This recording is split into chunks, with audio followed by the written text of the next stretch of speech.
Class 9 स्पर्श भाग 1। अब इसकी कहानी है धूल। ये लिखी है रामविलास शर्मा ने। रामविलास शर्मा का जन्म 1912 में हुआ था। इनकी मृत्यु हुई थी 2000 के अंदर। रामविलास शर्मा का जन्म उत्तर प्रदेश के उन्नाव जिले में सन 1912 में हुआ। उन्नाव जिले में इसका जन्म हुआ था 1912 के अंदर।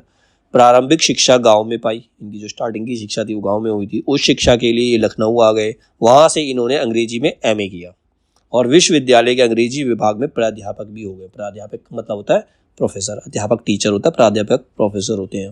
प्राध्यापन काल में ही इन्होंने पीएचडी की उपाधि अर्जित की।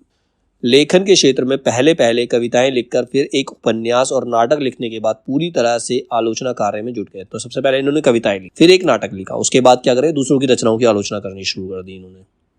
ठीक है, दूसरों को क्रिटिसाइज करना इन्होंने शुरू कर दिया। रामविलास शर्मा प्रगतिशील आलोचना के सशक्त हस्ताक्षर माने जाते हैं। मतलब वो प्रगतिशील आलोचना के मतलब किसी को क्रिटिसाइज करने में फेमस थे। इन्होंने गोस्वामी तुलसीदास और महाप्राण निराला के काव्य को नए निष्कर्ष पर परखा।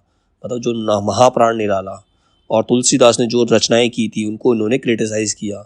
रामविलास शर्मा की प्रमुख कृतियां, उनकी कुछ प्रमुख कृतियां कौन कौन सी हैं?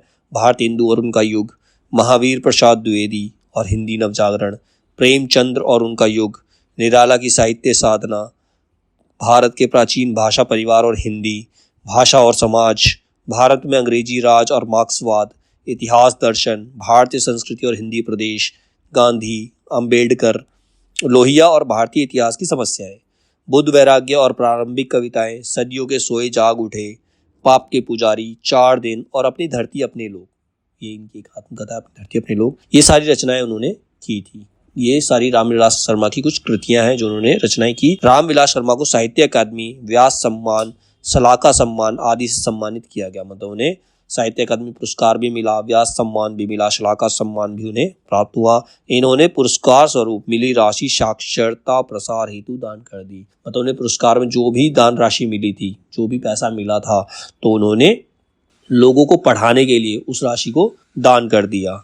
कई मुहावरों, लोकोक्तियों, देश शब्दों और अन्य रचनाकारों की रचनाओं के उद्धरण से ली गई सूक्तियों तथा पंक्तियों से ओतप्रोत इस पाठ में लेखक ने धूल की महिमा, धूल मतलब मिट्टी की महिमा और महात्म्य, उपलब्धता और उपयोगिता का बखान किया। अपनी किशोर और युवावस्था में पहलवानी के शौकीन रहे डॉक्टर शर्मा अपने इस पाठ के बहाने पाठकों को अखाड़ों, गांवों और शहरों के जीवन जगत की सैर कराते हैं।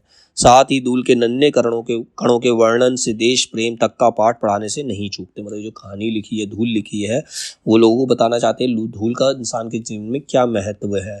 इस पाठ को पढ़ने के बाद पाठक धूल को यूं ही धूल में ना उड़ा सका। मतलब धूल को सिर्फ धूल नहीं मान सकता।